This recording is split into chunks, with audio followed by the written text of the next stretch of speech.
Hi guys, I'm Frankie. And I'm Cheyenne. And we are Conbini Cult. Welcome to episode 10. Yeah. Yep. It's hard to keep track. I don't know. There's not even that many too, but 10 feels like a lot. Yeah. I mean, that's an accomplishment. Yeah. That we're being kind of consistent. Yeah. 10 times in a row. Yeah.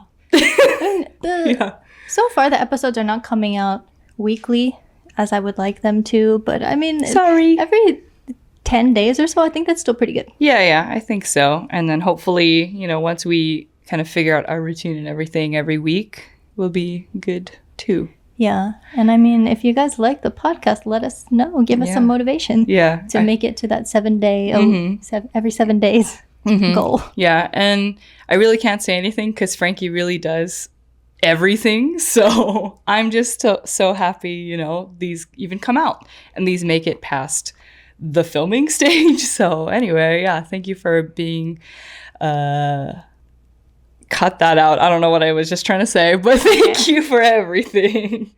Yeah. You're welcome. Thanks. Okay. All right. So for today's episode, we want to talk about some things not to do in Japan, but there are so many lists or like videos that people make that never do these things in Japan. Yeah. And I think a lot of those things are dramatic. Yeah, kind of being a little dramatic. Or things that Japanese people don't really follow either. Yeah, I would say that's kind of the main thing. People are so afraid of, as foreigners, I think, sticking out, which I understand because, you want to be respectful and stuff. But there's some things on that list where people really just, I think, care too much about, in my opinion. Maybe that comes with, living here for almost 10 years. Maybe I just, don't care about certain stuff anymore. But, yeah, don't worry.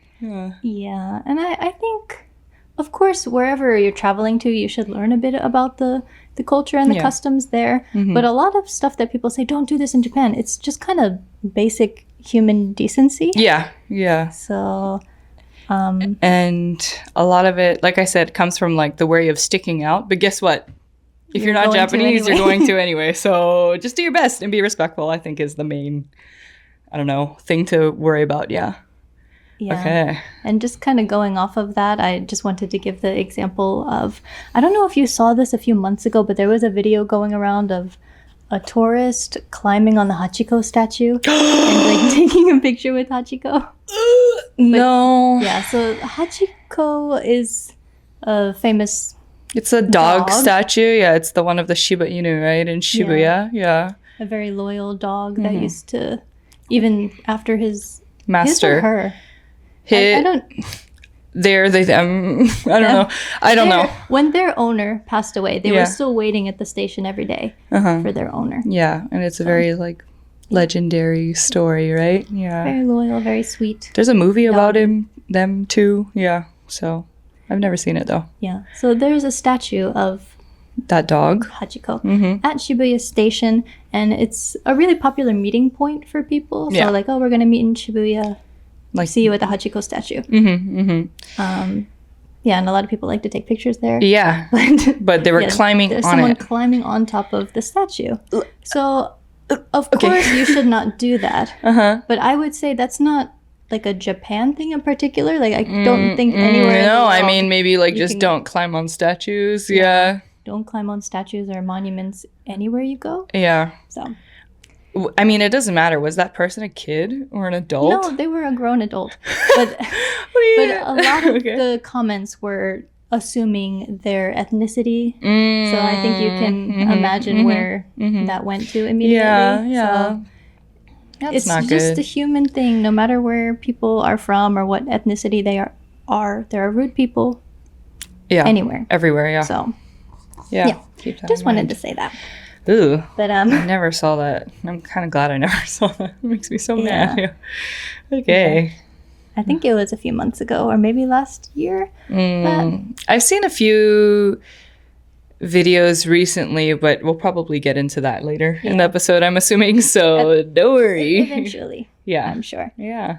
But shall we get into it? I kind of forgot about our word of the day. Oh, no, it's okay. It's okay. It's on theme. Yeah. This introduction. So what is our word of the day? We have multiple. Okay, you want to go first? They're all related to don't or it's not allowed, but different levels of formality.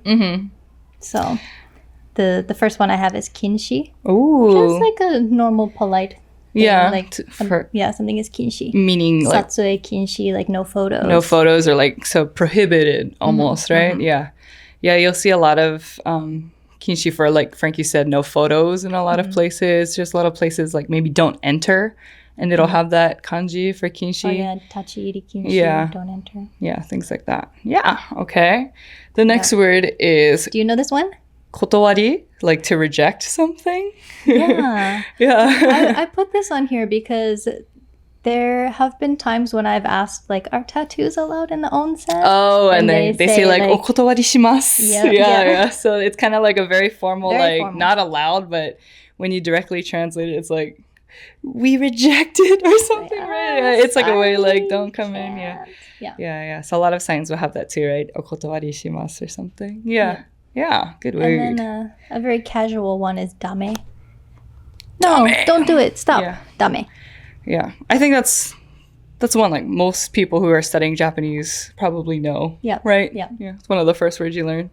Maybe. Dame desu. Yeah. And then this is a fun one, particular to, is it Osaka only or Kansai dialect? I'm going to butcher it, akan, which is dame in Kansai dialect. Yeah. I like this word a lot. It doesn't come as naturally to me to say. I'm like still learning Kansai dialect. But do you say it more than dame? Yeah, I don't say dame that much. Really? それあかん. That sounds so cool. I want to start using it too. Yeah, my coworkers say akan a lot too. And I'm like, I want to be you. There's a lot of ways that you can use akan. Yeah. I don't know all of them. But if you're going to say, like, I need to do something, I need to go somewhere. Ikana akan. Yeah, the verb stem changes to like almost a negative form, right? Like, so nani nani na akan. Instead of, what is it? Shinai to ikenai. Or like, nakereba narimasen. Or something, right? Yeah. So, Japanese is hard. Okay. Yes. And then once you get into local dialects, it's like a whole other language. It feels like, I'm starting from zero again, right? Yeah. But anyway, do you have any interesting things going on in your life? Oh, at the moment, no. Pretty busy. Just going to work, going to my job every day. I started a new Netflix series, and then I'm getting ready to maybe take a trip home this summer to see my family. But other than that, nothing crazy or nothing new. Yeah. Sorry, I'm so boring. I don't do anything. I just show up here. This is like my weekly fun thing I get to do. Yeah. How about you? I'm doing the annoying thing of renewing my visa now, so I've been gathering the documents for that. Yeah. And some inconvenience is, I never really thought about it until I was faced with this issue. But when you're trying to get your tax papers, you have to get it from the place you were living in that tax year. So I can't get them from my current city. Yeah. So the previous city is not that far away. Okay. But I moved on January 11th of 2023. So my current city hall is like, oh no, you can't get them here. You have to go back to the previous place. Ew. And then I went back to my old city hall yesterday and they were like, oh no, it's in the new city.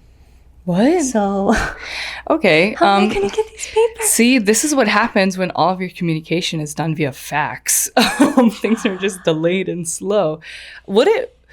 You probably don't know, but like, what happens if you move prefectures in Japan, or like you move somewhere very far away where you can't get those tax papers directly? I'm assuming they can mail it to you? Is that they can mail it to you. There's a specific form you need to send to them so you can get it mailed. But luckily mine is just within Osaka, but imagine how inconvenient, like if you move from Hokkaido to Kagoshima, like one end of the country to the other. I'm trying to think like what happened to me when I moved from Chiba to Osaka, but I guess I got to renew it like right before I moved to Osaka actually. So maybe that was like really helpful for me, but good to know when I have to renew my visa next year. Yeah, I guess don't move in January. Move in December. I know, right? To think about timing that is so stressful. Yeah. But Especially what I noticed in Japan, the new fiscal year, the business year is that April 1st, right? But for personal taxes, Yeah, it's January and so December. And so the timing of everything is so different here. And especially like, let's say, that tax period is in January, but then the person working at the tax office was like a new person who got shifted in that new fiscal year. So they're probably just trying to learn how to even do that job. Silly. I don't know. I could rant about it forever, but that's probably why it's taking so long, especially now, right? It's May. You have a lot of people who are just still trying to figure out how to do that new job they got shifted into, I feel like, especially if you're in the public sector. It's complicated. I don't know what to do. No, I think it's good information for people to know. Yeah, if you plan to do anything like renewals and stuff, think about the timing. But we're not experts. That's just our experience. Sometimes I wonder if how I'm alive, with all this paperwork and stuff, but still learning as I go. But I hope one day it will be available online. Yeah. Some parts are, and they're very hard to use. They're very hard to access. Yeah. I say paper versions are still faster, unfortunately. Yeah. It's good to have the option. Yeah. Oh, yeah, of course. All right. Anyway, getting into it. As I was saying earlier about a lot of these, don't do this in Japan, just being like normal things you shouldn't do anywhere. I do kind of get it, though, because a lot of people, when they come here, they just treat it like they're at an amusement park. They kind of forget about, I don't know, the locals and like, what is it? Main character syndrome? You kind of just like forget that the people around you are also human beings. Yeah. I don't know. I'm not surprised though. I see a lot of that happen in Hawaii when I was there, So yeah, I'm sure. Yeah. It happens everywhere. Yeah. I think a lot of people also kind of take advantage of the non-confrontational culture. Oh, here. yeah. They kind of really just assume. Japanese people are very nice, don't get me wrong, but like they really, really take advantage of that, I guess, generosity and kindness too. Yeah. Anyway. Well, okay. So I found a few lists of things you shouldn't do. Oh. There's one.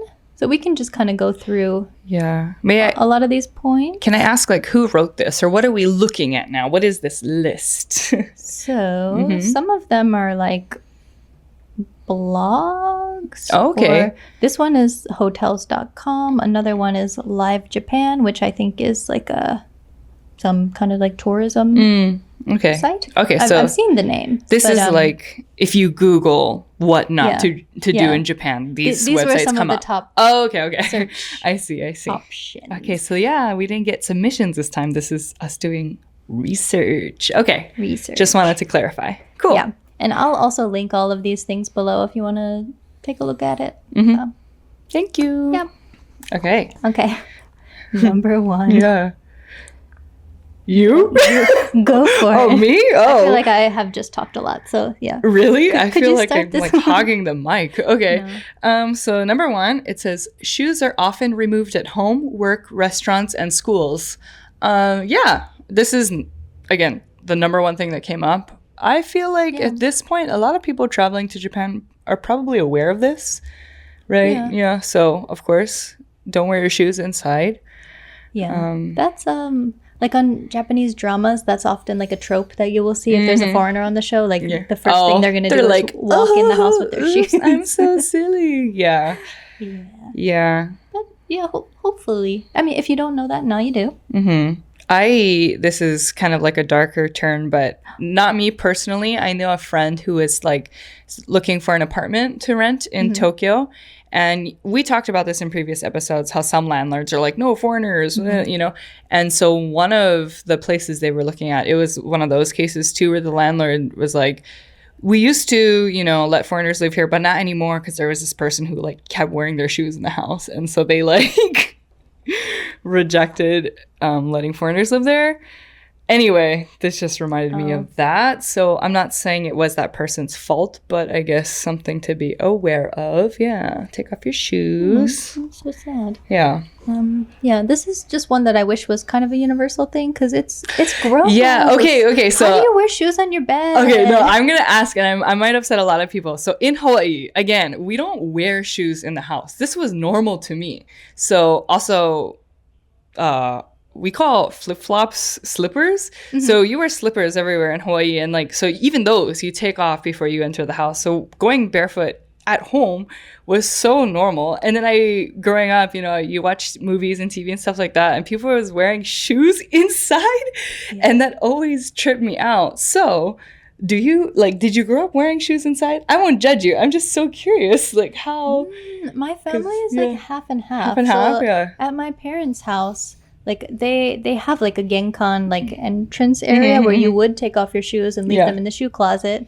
But whenever they had guests at the house, they didn't enforce other people to take off their shoes. So that would always stress me out. Like, why am I here in my socks and my slippers? And, and people are treading like inside with the dirty shoes. Yeah, that's one thing I never got really is just like, how are you comfortable like walking around on a carpet, especially like on the carpet with shoes that have been on the street outside? I don't know, like that just blows my mind. And then same when I watch like movies and they go on the bed, like Frankie said, I'm like, like stop it. It's so infuriating. And like not like one person, but who does that a lot when I watch TV? Like I've noticed this, I'm going to sound so silly, but the Kardashians, like they're like pretty infamous for like putting their shoes and stuff on their furniture. Back in the day when they had their reality show. But I got to be honest, I never watched that. Oh yeah, no, I have seen some of the iconic moments. Yeah. Like on YouTube or something. I just like outed myself as like someone silly who watches that. But I remember that was like one of the main things I saw that I was like, oh, did they ever address it? I think it became like memes and stuff too. I don't know. Like I never like this was my own observation, but like watching that and then seeing clips of that and stuff too. I don't know. I don't know. I just thought it was so weird, like to put shoes, like to sit on a couch, like how we are with shoes on is so insane to me. But anyway, we spent a long time on the shoes thing. Shall we move on? True. Okay. I mean, this is going to come up on every single list. Oh, yeah, for sure. Yeah, we had to do it. Oh, there it is. Oh, okay. Yeah. So number 2 is that there are bathroom slippers, or I guess toilet slippers. Mm-hmm. Yeah. How do you feel about those? It depends. Like the place where we are recording today, it's one of those bathrooms that has like the shower and the toilet all in the same room. So the floor might get wet because the toilet and the shower are so close. So here I put on the toilet slippers. Yeah. But in the ones where the bathroom and the toilet are in separate rooms, I'm probably gonna skip the toilet slippers. Yeah, I'm gonna skip that, especially if it's at my own house. Yeah. But one thing I do appreciate about the bathroom slippers is, like, for example, if you go into a restaurant or like an izakaya where you have to take off your shoes, but then you want to go to the bathroom, they have like separate, they're like owned by the restaurant, separate little slippers you wear from your table to the bathroom. And then there's like bathroom slippers. So I do like it for that because it's just sanitary, for sanitary reasons. Yeah. I would wear them in that case as well. Yeah. Okay. Nice. Out in public. Alrighty, number 3. Oh, this is one I didn't know for a long time, is no slippers on tatami. So you should just go barefoot or wear socks only. Yeah. So tatami is like a straw mat that you find in traditional homes or tea rooms. And you shouldn't bring your slippers on there. Yeah. So socks. And then bare feet on the tatami is also kind of a no-no. Oh, like, does your skin cause more like wear and tear, would you say? Is it like the humidity maybe from your feet, or like sweat and dirt and stuff like that? Sweat, dirt. They might stink. I see. Yeah. Have you ever smelled socks? Like fresh tatami before? I thought you were going to say, have you ever smelled stinky feet? Oh, I mean, we can get into that. It's probably my stinky feet. But no, like, have you ever smelled... I'm smelling them now. No, sorry. Like, that's why I wash my feet before I came. I'm just kidding. Yeah, but like fresh tatami, when I first moved here, they just changed the tatami, and it smells like a farm in a good way. Like, I mean, it's straw, right? So it smelled like that for months, and it smells. It's a pretty strong smell, but kind of makes me feel like I'm so nice. One with nature. Yeah, and the reason they changed that was because my predecessor, they spilled milk on the tatami and didn't like tell anyone about it. So did it stink? Oh yeah, they like left, and then when the job I was doing, you leave in the summer, and the new person comes after you in the summer. So it was like hot, stink, like rotten, moldy milk on the tatami. And then I think, the supervisor, like whoever was in charge of doing that, doing my preparations to move in, they saw that and they had to like change the entire tatami. Yeah. Nuts. So don't do that. Don't leave it like unwiped or whatever if you spill anything. Obviously, that's common decency. It is hard to clean them if you spill stuff. Oh yeah, because you have to like just try blot it, I'm sure. Yeah. Okay. Ooh. This one I think this is a bit too much.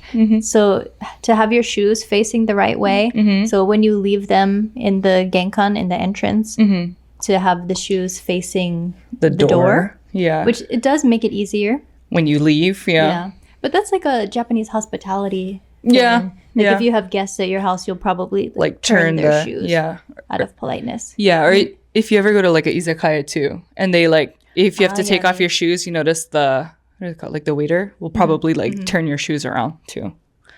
Yeah. I mean, I do this for myself, but I don't think that's something tourists really need to know. I don't think they need to know. Also, it's out of things you should keep in mind. I would say this is towards the bottom of the list. Yeah. Yeah. I mean, if you remember, that's great. That's great, yeah. But there are bigger fish to fry. Yes. Okay, so let's read on. So remember, this is the list of things not to do. And this category says chopstick abuse. Okay. So for example, poking them in rice. I feel like people who are really, really into learning about Japan and stuff have probably heard that one before. Yeah. So just be careful. I would say that's also like a trope or a shtick in a lot of Japanese dramas too, right? Of like a foreigner eating a meal in Japan and they like do that. Yeah. Yeah. So the reason why it's part of a funeral ritual. So yeah. Don't put you can place your chopsticks like on the bowl or on the plate, but not straight into the rice. Yeah, but a lot of places also have like the chopsticks holders too, so you just place those on there. Yeah. You gonna read that one? And then rubbing the chopsticks together. Yeah. So to get rid of the splinters for the like warebashi, the wooden chopsticks, the disposable ones. Yeah. Yeah, a lot of people do that, but not here. Not here. I do it. Not gonna lie, I think it's such a bad habit to have. Sometimes there are splinters though in the There's wooden splinters chopsticks. and I gotta get them out. And I'm not. Yeah. I pick at it. That's a good way to deal with it. Pick at it, but it's risky. You could get it in your finger. Yeah, I never, in my defense, never like do it over the table or over my plate. I kind of like do it on the side. Yeah, just do a little like, rub them together. Ooh, this is a big one. Yeah. Yeah, another what does this say? Funeral custom. Yeah, so it says don't pass food. It's a weird title. It says no passing stick to stick. So what they mean is like, you and another person passing food between each other via your chopsticks, right? Yes. So you wouldn't like pick up someone else's food directly from their chopsticks. Yeah. Yeah. So put it on a plate and then let the other person pick it up themselves. So my partner has tried to pass something to me from his chopsticks to mine before. Said, hey, like you're trying to sabotage me. Don't do that. He's trying to curse you. That's one of the number one, like top 5 rules. Don't do this in Japan. Why are you setting me up? Yeah. I feel like definitely be aware of this in public. And maybe especially around like older people too. Yeah. But same, like my boyfriend has, maybe I shouldn't like out us, but like they've done it casually. Like if we're at home eating, maybe it was like faster to pass food that way. I can't believe you would do that. Oh no, I'm gonna be cursed forever. But yeah, same. I think there's people who are aware. He's totally aware, but also like you're not thinking about that all the time. But yeah, just keep that in mind. especially when you're in a big crowd, I would say. Because you said it's a funeral tradition, and do you know why or like what they do at funerals for this? So in Japan, they cremate people. So then the bones are left. So they pass the bones from chopstick to chopstick. Yep. The next section of this is train etiquette. So talking too loud on trains. I would say, I don't know, this differs like probably, you know, where you're from and stuff. But you've probably noticed there's not a lot of people talking on the train. I would say, though, in Tokyo, the trains there are quiet. Silent, even though it's like packed. Everyone's packed like sardines. Yeah. But you could still hear a pin drop. Yeah. I had a lady shush me and my friend one time. Not in Tokyo, in Chiba. But yeah, so they're very quiet. But if you move over to Kansai, would you say they're very quiet to the trains? No. Really. Yeah. You don't really hear people talking on the phone, but there are definitely people having conversations with the person next to them. Yeah, and no one's talking loud, of course. You're not talking loud or shouting or anything, but, you know, if we're going to sit next to each other, we're going to have our own conversation, and so is everyone else, and I really like that. So I would say a lot of these, you just have to be very observational, almost. Yeah, like, they call it, like, kuki o yomu. Yeah. You're reading the room. Yeah. And then, like, a person who can't read the room. KY. KY. Kuki. Not the jelly. Kito. Yeah, KY. KY. Yeah, okay. But yeah, I mean, if you're on the train and it's dead silent, maybe you shouldn't talk that loud. Yeah. Oh, yeah, this next one says sitting in priority seats. So, of course, you know, if you've been to Japan, you notice on trains and buses, there's priority seating and then there's standard seating. The way they're set up, if the train is pretty empty or there's no one who needs to be sitting in those seats, you can sit there. But of course, if someone boards the train that maybe, you know, they're an elderly person or like someone who's pregnant and things like that, you would get up for them. Yes. But I guess there's a lot of people who sit there and then don't get up for those in need. So be careful. Just be courteous. I don't know. That should apply everywhere. Yeah. For this one, I would say it's not only tourists that do this. There's a lot of No, salarymen. I would say it's mostly it's not tourists who are like causing this issue. It's salarymen. They do not care. And like sometimes they'll just pretend to, maybe they are sleeping or they'll just pretend to sleep too so they don't have to get up. Yeah. It's really sad because I'll try to like offer my seat to, you know, a lot of like elderly people and they're just so like what? Like shocked? Oh, yeah. So be courteous. But I think a lot of countries have priority seats on their public transit. So, yeah. Kind of an obvious one. Okay. I did kind of talk about this. Another obvious one was talking on the phone. So, don't talk on the phone. Yeah, you rarely see that. Like, you'll see, if you do see, it's like an emergency almost. They're like covering their mouth. Yeah. And they're doing this like whisper like, hi, okay, I'm on the train, you know? So, if you have to. Yeah. So actually, one of my friends, she used to live in Kyoto, and she was on the train before, and there was like a young Japanese woman, like maybe in her 20s or so, who picked up the phone, and it must have been an emergency. But she was trying to talk really quietly, but there was some really mean old guy who started screaming at her. Oh my God. So my friend, like she's very tall. Yeah. Yeah. So she like stepped in and was like, "Hey, I think it must be an emergency." And the guy was like, and guess who was probably and the lady started crying. Oh no, leave her alone. And what I was trying to say is the guy who was yelling was probably more disturbing than the lady talking quietly on her phone. So good point. Yeah. Scared everybody on the train. This one says putting bags or luggage on seats. I don't know. I think it's pretty simple, universal. Like if no one's around, sure, put your bag on. If someone's coming, open up the seat. Yeah. That should be pretty straightforward, yeah. Especially if it's a more expensive thing like the Shinkansen. Oh, yeah. Even if you have a non-reserved seat. Yeah. But like, some people get so annoyed that they have to pick up their bag when you come in. And it's like pay for another seat. Yeah, pay for another seat. Like you and I were both like kitschy, like stingy in this situation. Like you don't have higher status than me, bro, you know? So I don't like that when people get all like upset over nothing. But yeah. I mean, that goes for anywhere, though. Like, obviously, if it's a crowded train, don't block the seats with your bags or manspreading or something. Oh, yeah. Next. Ooh, okay. Skipping lineups. Yeah. So you probably know that Japan is very organized, especially when it comes to getting on and off the train. So when the train pulls up, everybody steps to the side, lets everyone out first, and there will be a line. And often on the platform, there's lines. There's like guides. Yeah. So you'll see where to line up.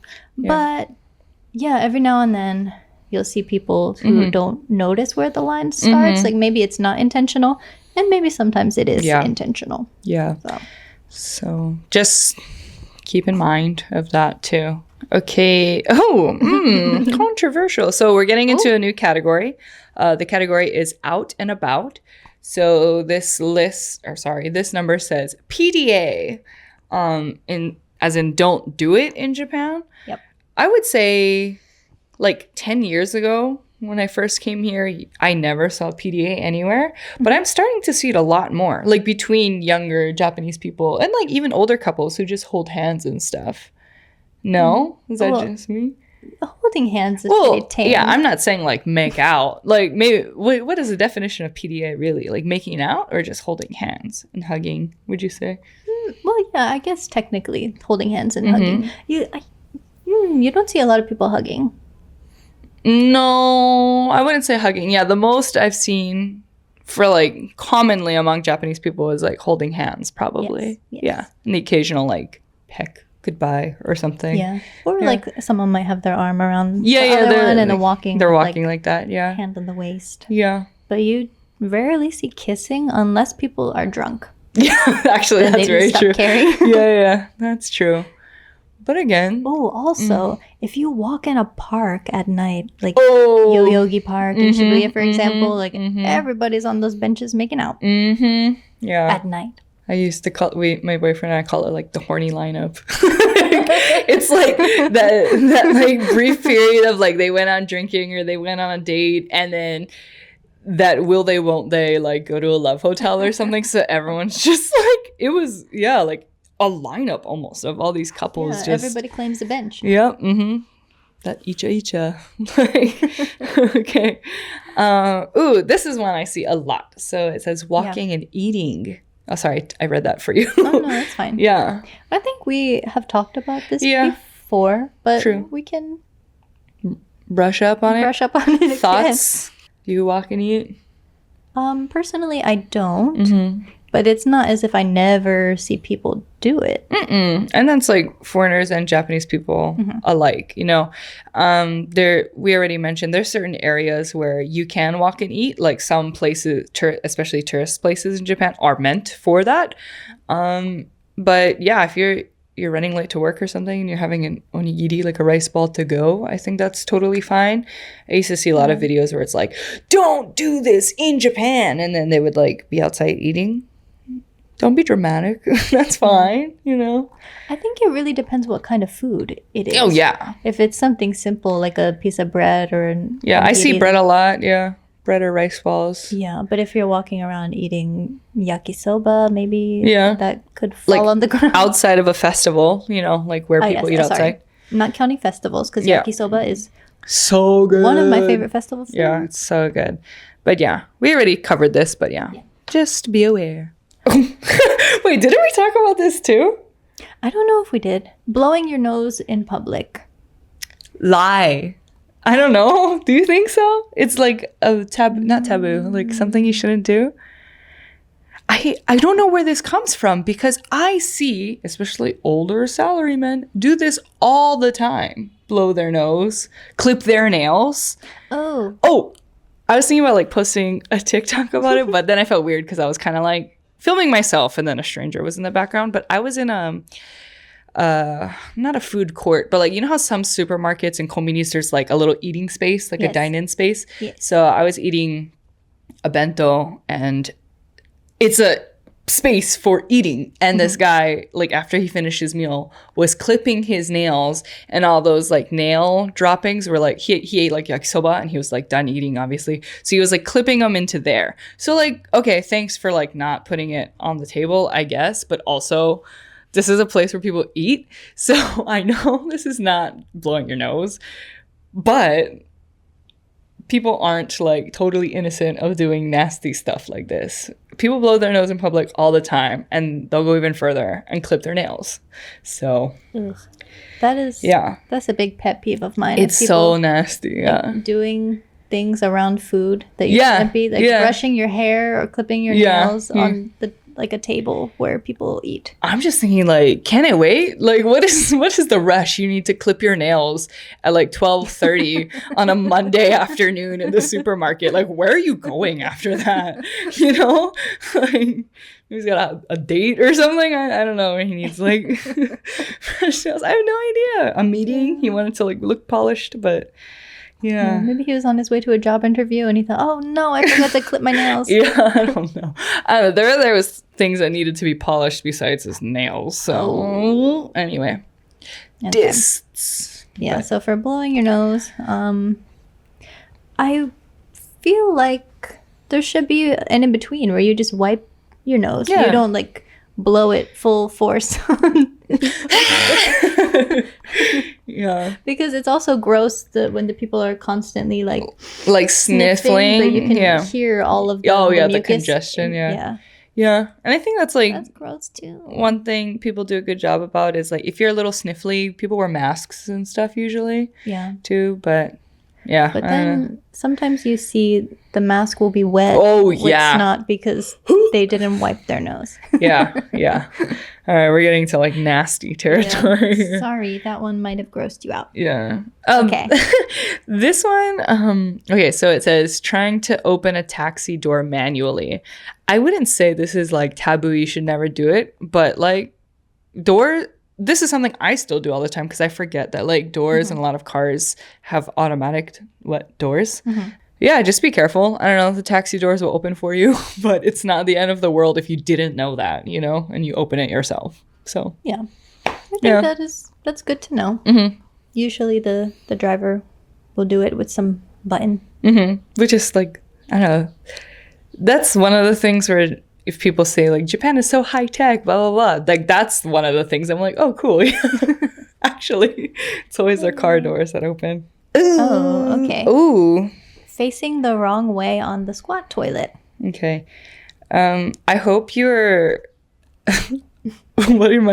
evolved enough to like not use the squat toilet. Like I hope you're never in a situation where there are only squat toilets, but some places still only have it. I know. Like especially older places, like less visited places. Yeah. Yeah. Once you get outside of Tokyo, you will see more and more squat toilets. Yeah, especially in parks and things like that. Yeah. Yeah.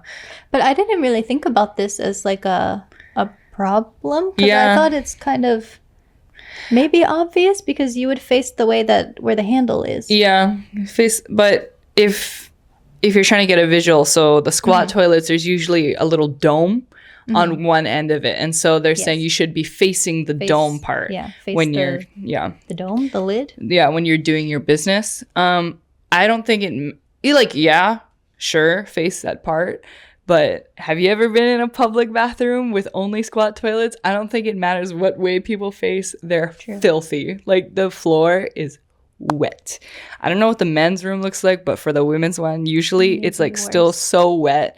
And that's like one of the things I'm like, well, this was invented by a man. Because there's no way a lady like used that and was like, yeah, this will work. Like it's just so, you can't, non-functional? You can't use it. Yeah, it doesn't work. Yeah, some would argue the squat toilet is more sanitary because you're not touching anything. Mm-hmm. But I mean, there's a much higher chance of getting pee on the floor. Yeah, and like if you're wearing like baggy jeans or baggy clothes and things like that, like the way you have to pick it up so it doesn't like drag on the floor like and stuff. Dress, yeah, a lot of my jeans are like wide cut too, and I have to like cuff them before I like go to the bathroom. It's a whole process. So to each their own, but yeah, I'm not a fan of piss on the floor.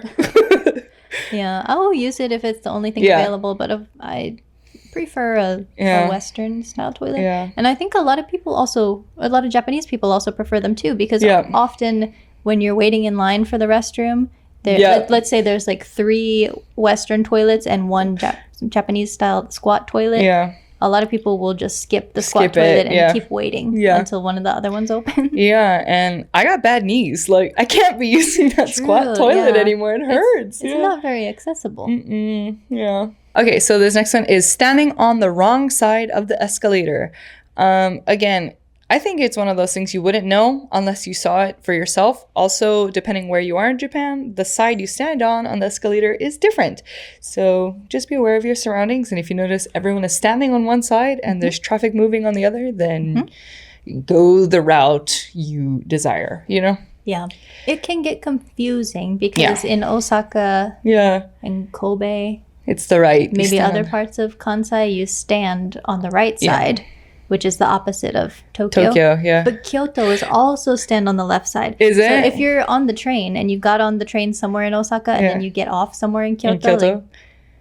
But I think this is not really like a hard, fast rule either, because you see people in Kyoto confused as well. Oh, yeah. No, I ask all the time, my Japanese friends, and they're like, I don't know. Yeah. Just especially about Kyoto, see where other people are standing. Are going, But I mean, if no one is around and you end up standing on the wrong side, like, people can still walk around you. Yeah, people can walk around. If there's, like, clearly a side that people are standing on and then one person just happens to be in, like, the walkway side, I just blocking everybody. I tap them and I'm like, this is the walking space, so just use your voice politely. Yeah, but did you know or vice versa, you're technically not supposed to walk on the escalators anyway? Yeah, I see that, but I like it. It's much faster than walking up the stairs. People do it, yeah. But technically, no one should be walking up there anyway. I didn't know that, actually. Yeah, there's like a Japanese cartoon about it that I saw before. Like in Japan or like universally? I'm not sure about universally, but at least in Japan. And then someone told me before that in Fukuoka they were trying to come up with like a buddy system, so 2 people like link arms and so stand you on the like escalator. Can't walk. Yeah, can you imagine? To block the angry salarymen from like running up the steps and like hitting people. I wonder if that's the reason people just kept running up and then falling and then causing accidents and things like that. Yeah. Would you say? Yeah. Oh, that could be dangerous. Learn something new. Running on the escalator. Yeah, just don't run. Okay, now we're getting into the hot springs category. Ooh. So, do not wear a bathing suit in the hot spring. Have you ever seen anyone try? I've never seen anyone try, but there are some like, what are they called? Like hot spring, like parks almost. Like they're public for both men and women. That's where you wear the bathing suits in them, right? Yeah, I don't know. I've never been to one. I've never been to one either because tattoos. But there's one. It's like those fun ones, where there's like a wine bath, a green tea bath. They're like bath. Yeah. They're like the amusement park ones. So yeah, obviously that's where they enforce you to wear bathing suits because it's more like, I would say, a pool more than a bath. Sense. Yeah, but I haven't seen anyone try. Like, I'm curious who did this to where they had to add this as a category on the list. I've never seen anyone try, but I do get asked that question a lot. Oh. So when I talk about onsen, people will say, like, do you have to be completely naked? Oh, interesting. And yes, you do. Even wearing a towel is not really... I mean, you might see it on, like, television or if someone is filming for, like, social media or something. Like, but I think in those cases, they probably... told like the facility beforehand, like I'm filming, so I'm going to be in a towel. Yeah, usually like for the websites of onsens too, you'll see like the people in the stock photo or whatever, they're like wearing towels, but that's because like it's a website, like a public website, but usually you are naked. And onsen, I would say, are pretty strict too about towels, but even like long hair, like you're not supposed to like dip your hair. You have to tie up your hair. And some people like to carry the little bath towel too, cover themselves while they are walking around at least, but then after that you can't put that in the water. You have to like hold it or put it like on your head or something while you're submerged. So I have seen like last month I was at Kinosaki Onsen, my favorite tattoo-friendly onsen I want to area. go still. I've never been. But there were two girls. Japanese or tourists? No, they were tourists. Okay. But they were wearing their towels the whole time. And like it was kind of awkward, like in the changing room. Before you go into the onsen, you will like take off your clothes and put them in a locker or like a little basket or something. But they were in there, and I'm not sure what they were saying because they weren't speaking English or Japanese. So I don't know exactly what they were saying. But they were kind of looking at everybody like you're crazy because you're naked. I love how it's like them too versus everyone around them, and they thought you guys were the crazy ones. That's funny. Made me feel. I usually don't feel self-conscious in there because nobody cares. Everyone's trying to relax. Yeah. But at that time, I did feel self-conscious. And then even in the showers, like I wasn't trying to stare at them, but they were wearing bright orange towels, so it was really noticeable. Yeah. Like they showered with the towels on, and then they went into the actual onsen with the towels on as well. Yeah. But everybody else was naked, not bringing towels. Yeah. I would say, again, follow the majority. If you're in an onsen and you're the only one bringing that towel in, maybe like it's not meant to have towels in that onsen. Most likely not. Yeah. Oh, look at that. Which brings us to the next so the next one is dipping towels in the hot spring water. So yeah, I just covered that. There we go. Don't do it. Don't do that. Oh, okay. I was going to get into this one too. Yeah. You want to read it? Okay. Yeah. So you need to shower before you get in the onsen, which, I guess some people miss that point. Yeah. I am starting to see, especially when I stay at hotels and there's like, a private onsen for the guests and stuff, the signs are getting like bigger, and more of them are getting in English where they say like, you must shower before you enter the onsen, which like I understand if people assume like, well, you're going to take a bath anyway, that's probably what it is, so they don't take a shower. So like I understand there might not be a lot of people who know that, right? But I recently stayed in a hotel that had that onsen for the hotel guests. Yes. And 2 nights in a row. So the first night was, it wasn't a Japanese person, but she immediately went into the bath area without showering first. And my friend and I were kind of in a position of like, oh, did she just, who's going to tell her? But guess what? It was only me and my friend in that onsen. And then maybe like one other Japanese lady. And she was with her kids, so she was like preoccupied, right?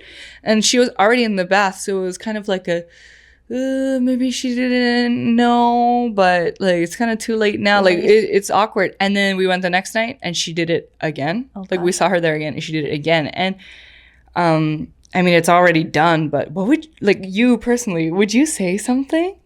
Like I like was so that's so tricky because frozen. Yeah, I didn't know what to do. Yeah, she was already in the bath, but then So when you saw her the second time, was she already in the bath when you saw her? I think so. I like can't remember, but I must have been in the bath, and she like just came into the bath, or I was about to go in the bath and she like was dry, went in the bath, and then came out of the bath. You know what I mean? So it was like an in passing situation where like I was just stuck. Yeah, I like didn't know what to do, and I talk a big game like, yeah, you should like say something like, here's what not to do and here's what you should do. But like in that moment, I was like, do you tell someone? But I mean, or not? I think it's easier to tell someone like, oh, hey, you're supposed to do this when you're not naked. Yeah, when you're not naked, Makes it more awkward. And I feel like maybe I'm just like thinking too much about it, but I would have felt more inclined to like tell her if I was like a Japanese person. And I'm like, hey, this is Japan. You seem like the know-it-all. You would like, but me and my friend who are like not Japanese to be like, you have to shower first before you go in the bath. Like, I don't know, it just sounds so, what do you call it? Like, not eraso, but what am I trying to say? Like looking down on her, like a know-it-all, yeah. Which I don't want to come off as, but also maybe I should have, because who knows how many other onsen she like kept doing that.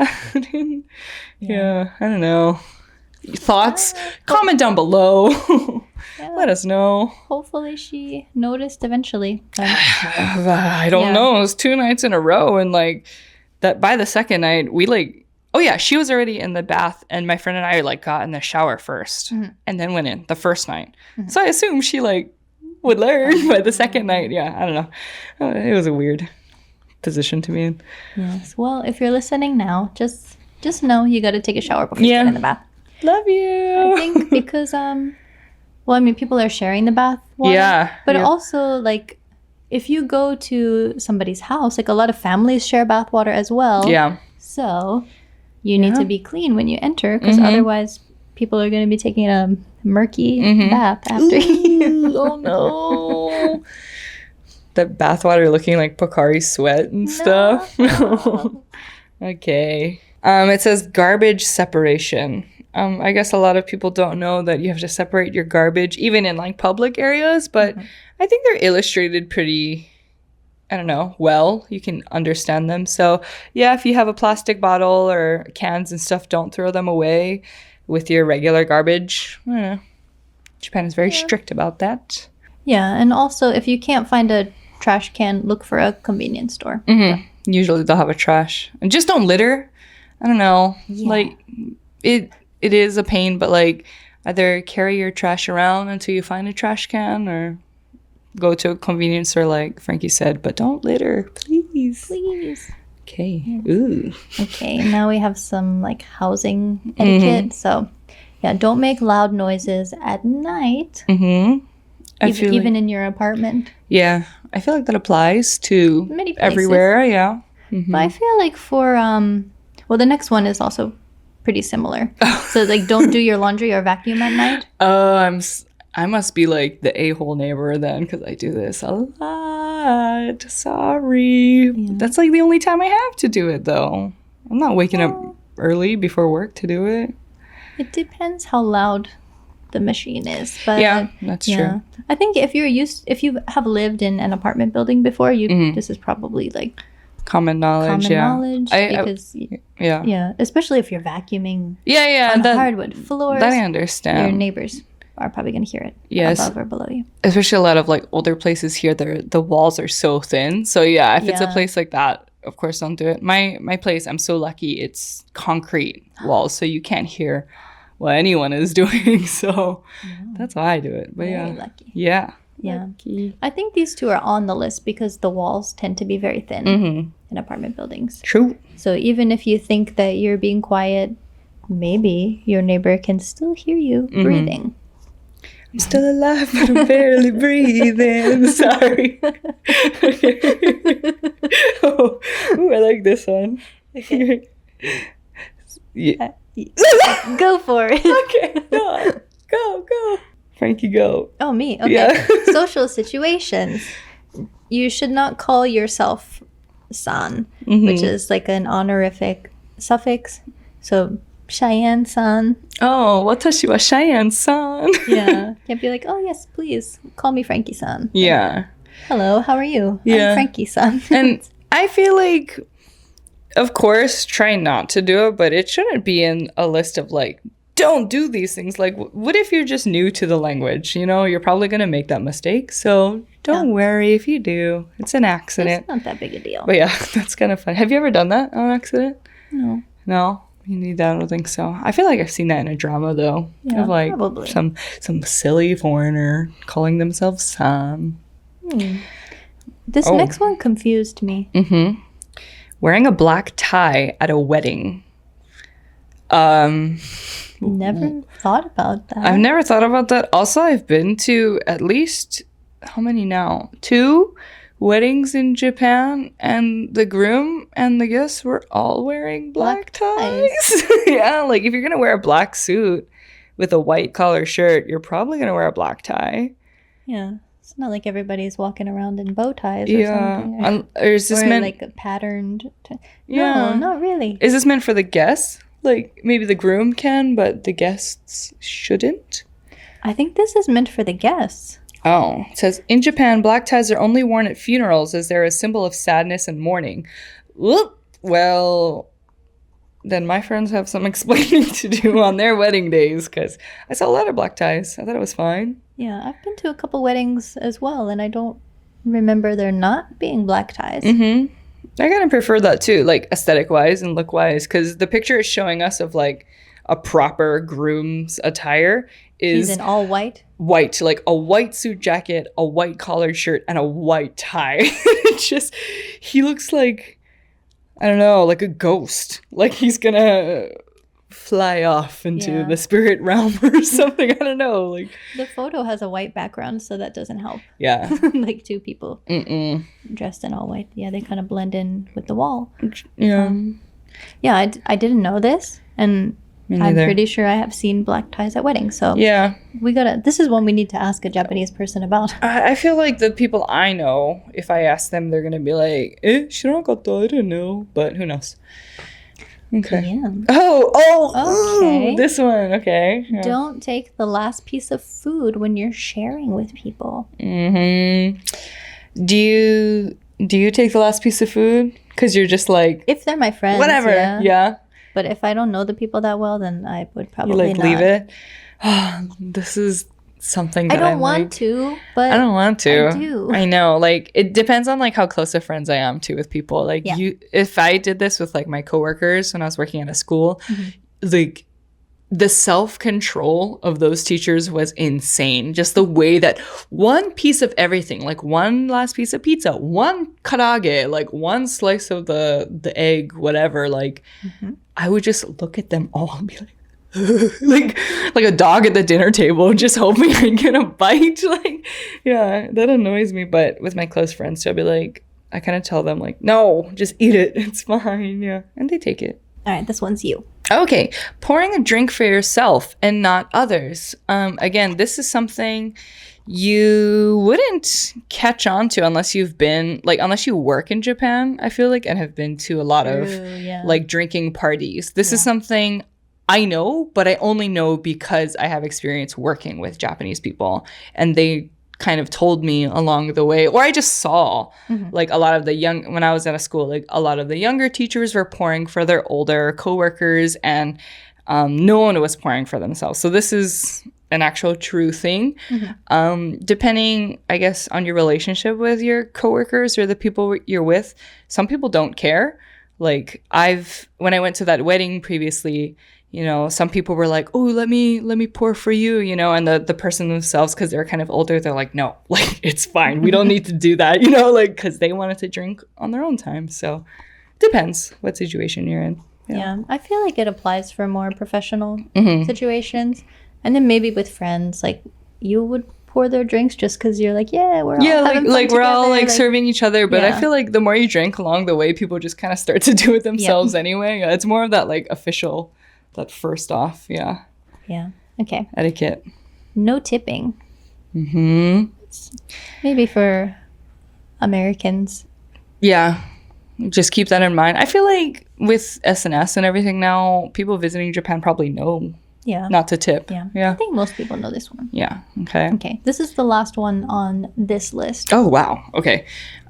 So this last one says the handling. Sorry, handling. I can't read. Handling of business cards. So if you're ever in the professional sector of Japan, you probably notice a lot of people hand each other the business cards. So that meishi kokan. Yes, it's still a big thing. Yeah, it's still alive. Whenever I meet new clients, I have to give them it. Yeah. Do you like it? Do you like giving like meishi business cards? Well, my business cards are very cute. Yeah. So you like to give them out? I do like giving it out, and they're like, oh, kawaii desu ne. I know, my friend made it for me. It's cute. Yeah. I really like it too. Only because I'll go, you know, sometimes you go to events or professional events and things, and you meet so many people. And I don't know about you, but at the end of the day, I'm always like, forgetting names. Who did I meet? Like, I'm like, what happened? You know, I go like blank. So I love receiving those cards because I can just really remember who belongs where and things like that. But so when you receive it, you're not supposed to put it away right away, like in your pocket or in your take it with two hands. Yeah. And then like look at it. But I mean, there's a lot that we could say about this because there's so much that is involved in the meishi kokan business card exchange. But I really don't think this is applicable to tourists. Yeah. Well, actually, yeah, why are we talking about this? Yeah, you're right. We'd have to have a whole separate episode on like business etiquette, although That's true. Nah, I'm just winging it. I'm good, yeah. I'm not the authority on that. And again, no one expects anything from us that much anyway, because we're not Japanese. Okay, yeah, let's skip over this one. I totally forgot that. There's a lot I'm learning as I go with that one. Yep. So, yeah. Okay. So some of these other lists did have similar points.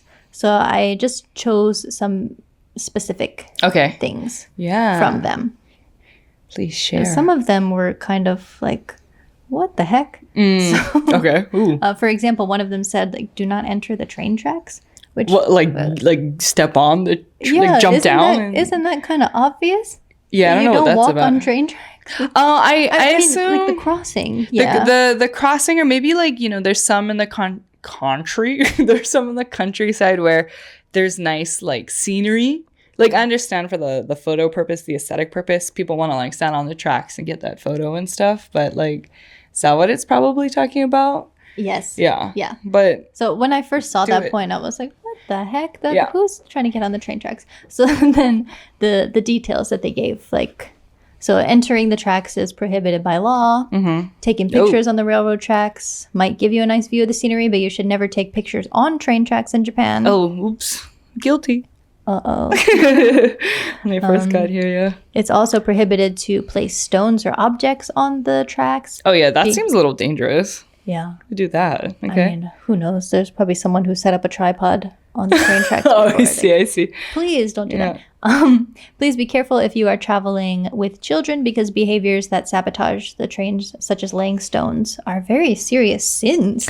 Who wrote that? Sins. This is from a tour company. Okay. Very serious sins. Okay. Sins. In Japan, trains in Kamakura are very popular with foreigners, especially for fans of the anime or manga Slam Dunk. Yeah.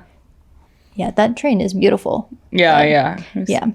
So many foreigners stay on the tracks until the train comes, or hold the camera so close they almost hit the train. What the heck? Oh my gosh. Yeah. You can just zoom. You don't have to stand there. Yeah. The problem is considered very serious, and there are even security guards standing at railroad crossings. Oh my god, just don't be obnoxious. Yeah, that is...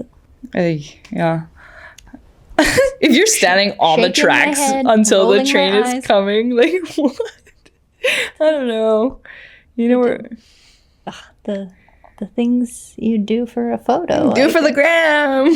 I will be standing far back with a zoom lens. You can't see the train, you know, when you're dead. So be careful. Just keep that in mind. All right. This next one on the list that Frankie wrote is taking photos without consent. This is a big problem, that's been rising in Japan recently, I feel like, right? We talked about it in Kyoto with the geisha. Did we talk about this? Yeah. So I have a lot to say about this, so I'll let you go. Oh, no, I mean, when I was like a student, this was also 10 years ago, I was totally guilty of being like, that's funny, or like seeing little kids in their little uniforms be like, that's cute, and taking pictures of everything. But then the older you get in, you realize like, oh, maybe taking photos without consent is not good. I'm not like a content creator or anything, so I don't do this regularly, or like I don't think I've thanks, but like, you know, I don't do it regularly enough to where I've had to worry about something like this in a long time, or be conscious of it, I feel like. But there's a lot of people who do this, and I'll let Frankie take the floor because that's all I had to say. Okay, so as a content creator, this is one of my biggest pet peeves that other people do. I think there's a difference between being in a crowded place and like you can see people in the background, but if you are targeting a specific person and trying to take a video or a picture of them without asking, like, I just don't get it. Like, it's very simple to just ask. But especially with children. Yeah, that's the one big thing that like really bothers me is like, I get it because the uniforms are cute, their backpacks are cute, or like preschoolers when they go to the park, the little hats they wear, or just being in the cart. Have you ever seen the the kids in the cart, they like push them in the wagon. It's cute, but like you don't need to be creepy about it. When I was a preschool teacher in Tokyo, like we had to tell people on the street all the time, like, do not take pictures of our students. God, that's so yucky. I don't know, to think about. I never thought about like because kids don't know, right? But like to be the supervising adult who is aware of that, and then having to tell people like, yeah, don't take pictures of our kids. What? Yeah. It's creepy. And then I've seen, it's not just one account that I have seen, but it just, I mean, maybe not even in Japan too, but Call other 'em out. countries, like going into a park and being like, this is how Japanese kids react to foreigners. Like, Oh, that's kind of gross. so creepy. Yeah. Why are you talking to children that you don't know? Like, I was gonna say that don't belong to you. That sounds so weird. children that are like, You don't know. not your kids, not your friends' kids. That's like, what I meant. Yeah. Yeah. Yucky. It's very creepy. Yeah, don't be yucky. Don't be creepy. How I personally try to handle it is, of course, asking the person if I can take their picture. Like, let's say someone's wearing a really beautiful kimono. And I'm like, is it okay if I take a photo of this? Or if somebody happens to get in the shot, I'll blur their face. Yeah. And I think it's not hard to do, to ask or to blur out later. Same. I really like to, when I go out, if I record the person who's preparing like food for me and stuff like that, I like to take a video of that process, how they're making the food. And yeah, I always ask them if I can take a picture or a video too. And they always say yes for the most part, you know, so people don't mind if you ask politely. Yeah.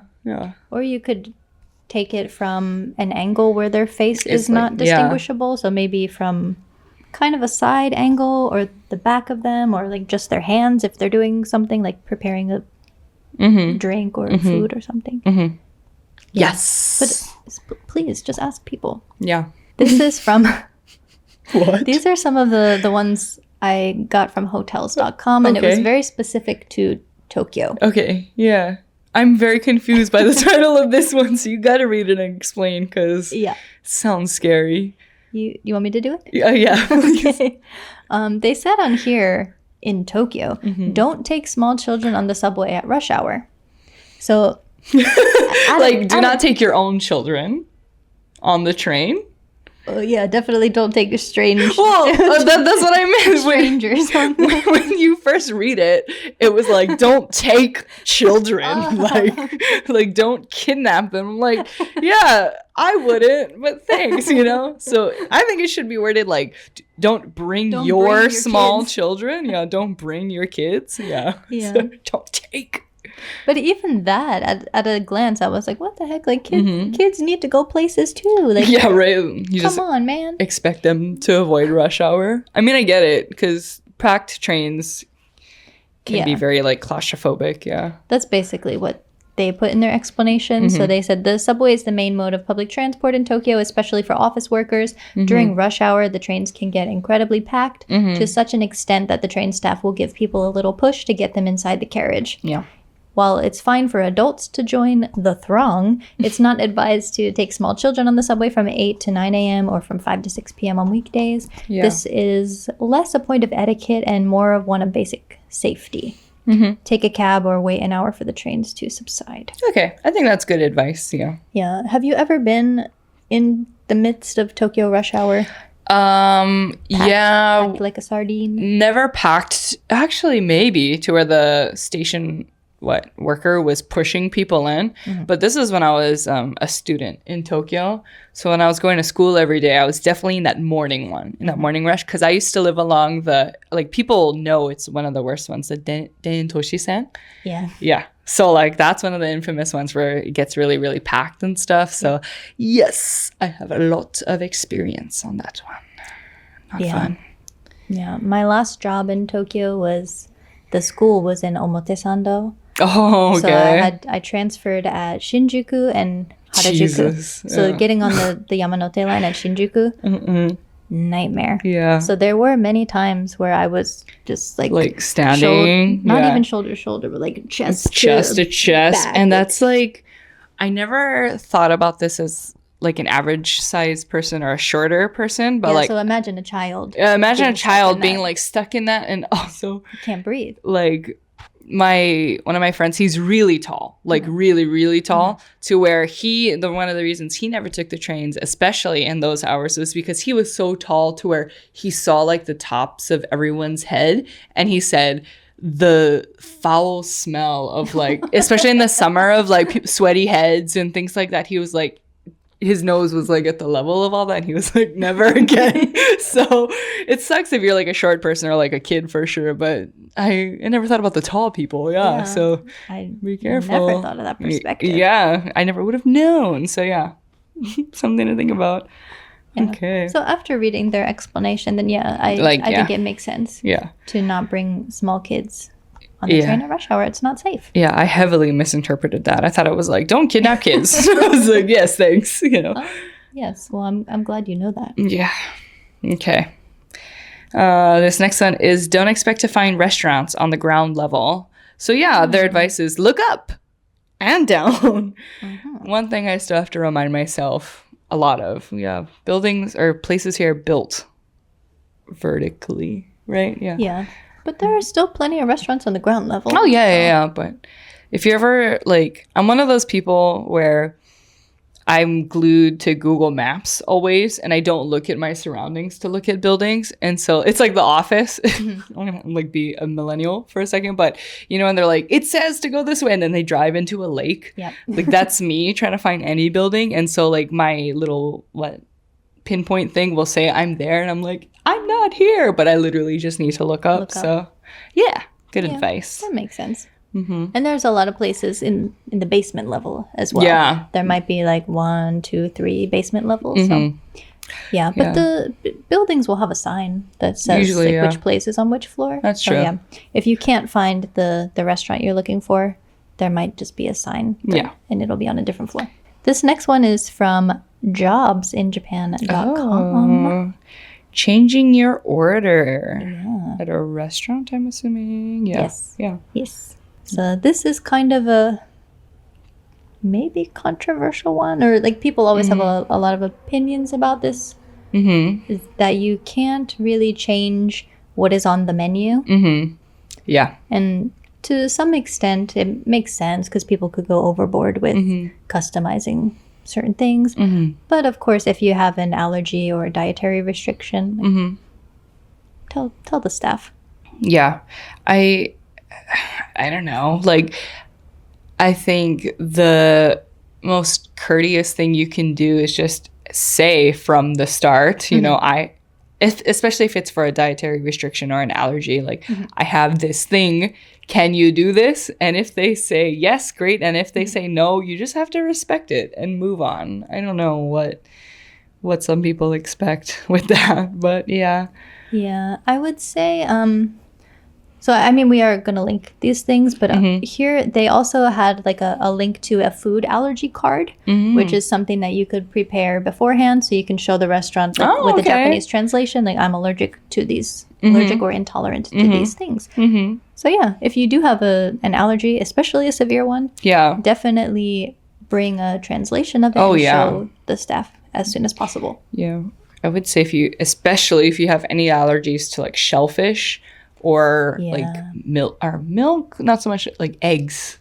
Like a lot of things have eggs here. So they also said that drinking in public is a no-no. Really? I don't know about that, because I see that a lot. Drinking alcohol? Alcohol. What? Why? It's not illegal here to drink publicly, and people do it all the time. Like, Japanese people do it all the time. Yeah. What? That's why I put this one on our talking points. Yeah, interesting. Can I read what it says a little bit? So it says, this is an often overlooked companion to the eating in public rule. Drinking non-alcoholic drinks is completely fine. There's vending machines on every corner. However, drinking alcohol in public, while not illegal, is definitely frowned upon and will earn you some critical stares. Many visitors from countries where drinking alcohol in public is illegal are excited to learn that in Japan, it's technically allowed. But drinking out in crowded public streets like Shibuya Crossing, on trains, or anywhere else crowded will make those around you uncomfortable. But there's a lot of Japanese people that do that. There's tons of Japanese people that do that. I see it on the train occasionally. Even on the train. Yeah, like even on the train. Yeah, at the end of a long day, he's cracking a beer open on the train on the way home from work, and like little highball on the train. And maybe I'm biased because as an American, I'm like, wow, like we could never do that, you know, but I've never looked Unless at you're someone. in New Orleans. Oh, really? Yeah. Oh, I didn't know that. Okay, cool. But I've never like looked at someone doing that and been like, ugh, how dare they? you know, like let them drink in peace unless they're being, I don't know, belligerent or nuisance, something. Yeah. But more than that, walking around outside with a beer cracked open or whatever drink, like again, unless you're being a nuisance, I think it's totally fine. And especially because I see more Japanese people doing this than visitors. Yeah. Yeah, I think it's totally normal. Again, because it's not illegal. Yeah. If anything, it's more discreet than eating something. You're just sipping and walking. Yeah. Yeah. I could be wrong. I don't know. Do you have any other thoughts on that one? No, not really. That's all I got. All right, nice. I think this was a long episode. This was a really long one. I think we covered a lot of stuff. Yeah. But long story short, pay attention to your surroundings and just follow the majority, I would say. When in doubt, just look around, see what other people are doing. You could also try to ask if you're not sure. Yeah. When in doubt, don't be disrespectful. I don't know. Yep. Exactly. All right. That's all we have. That's all we got for you. Thank you for listening. Thank you. And watching if you're watching this on YouTube. Yep. Yes, give us your thoughts. Yes. And opinions. And yes. Yeah. Feedback, thoughts, anything. No hate, though. Just kidding. Please. Don't hate us. Be kind to us. Kid. Okay. I'm just a girl. Don't be mean. I'm just a girl, yeah. Okay. All right. See ya. See ya. Bye. Bye.